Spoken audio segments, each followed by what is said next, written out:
চীনের belt and road উদ্যোগকে সর্বোচ্চ গুরুত্ব দেয় বাংলাদেশ।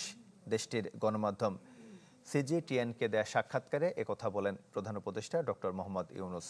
সাক্ষাৎকারে প্রধান উপদেষ্টা জানান, বাংলাদেশে চাইনিজ সাংস্কৃতিক কেন্দ্র স্থাপনের জন্য প্রস্তাব দেওয়া হয়েছে। এর মাধ্যমে দুই দেশে সাংস্কৃতিক বিনিময় সম্ভব হবে। সাক্ষাৎকারে প্রধান উপদেষ্টা বাংলাদেশে চীনের বিনিয়োগ এবং শিল্প কারখানা স্থানান্তর করার আহ্বান জানান। বলেন, এতে বাংলাদেশ সহ এই অঞ্চলের ভূমি পরিবেষ্টিত দেশ উপকৃত হবে। জানান, স্বল্পোন্নত দেশ থেকে উন্নয়নশীল দেশে উত্তরণের পথে আছে বাংলাদেশ। দেশকে এগিয়ে নিতে সবার সহযোগিতা চান তিনি। ডক্টর ইউনূস মন্তব্য করেন, শান্তি একমাত্র সমাধান, যুদ্ধ কোনো সমাধান নয়।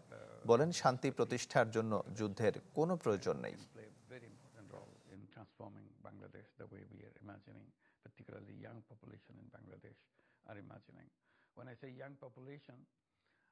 We are 171 million people.